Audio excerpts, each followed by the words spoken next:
ഉത്തർപ്രദേശിലെ ഗ്രേറ്റർ നോയിഡയിലും കുടിവെള്ളത്തിൽ മാലിന്യം, കുട്ടികളടക്കം നിരവധി ആളുകൾക്ക് ആരോഗ്യ പ്രശ്നങ്ങൾ.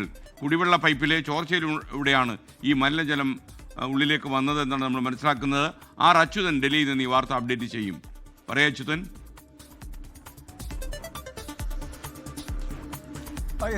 ഇൻഡോർ ദുരന്തം നമുക്ക് മുൻപിലുണ്ട്. തൊട്ടു പിന്നാലെയാണ് ഈ ഉത്തർപ്രദേശിലെ ഗ്രേറ്റർ നോയിഡയിലെ സെക്ടർ ഡെൽറ്റ 1-ൽ ഇത്തരത്തിൽ മലിനജലം, കുടിവെള്ളത്തിൽ മലിനജലം കലർന്ന ആരോഗ്യ പ്രശ്നങ്ങൾ ഇപ്പോൾ അവിടെ നേരിടുന്നത്. കുട്ടികളടക്കം നിരവധി പേർക്കാണ് ഛർദി, വയറിളക്കം മൂലം തുടങ്ങിയ നിരവധി ആരോഗ്യ പ്രശ്നങ്ങൾ നേരിടുന്നത്. തൊട്ടു പിന്നാലെ വിവരം അറിഞ്ഞതിന് പിന്നാലെ തന്നെ ആരോഗ്യ വകുപ്പിലെ സംഘം ഇവിടേക്ക് എത്തുകയും ഈ ആരോഗ്യ പ്രശ്നങ്ങൾ നേരിട്ടവർക്ക് പ്രാഥമിക ചികിത്സ അവിടെ ഒരുക്കുകയും ചെയ്തു. ഒപ്പം തന്നെ കുടിവെള്ളത്തിൻ്റെ സാമ്പിളുകൾ ശേഖരിച്ചിട്ടുണ്ട്.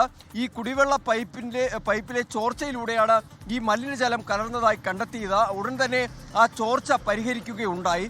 മാത്രമല്ല മറ്റ് സെക്ടറുകളിലെ കുടിവെള്ള പൈപ്പുകളിൽ ചോർച്ചയുണ്ടോ എന്ന സംബന്ധിച്ചുള്ള പരിശോധനകളും ഇതിനോടകം തന്നെ നടത്തി. നിലവിൽ സാഹചര്യങ്ങൾ നിയന്ത്രണ വിധേയമാണ് എന്നാണ് സർക്കാർ അധികൃതർ അറിയിക്കുന്നത്.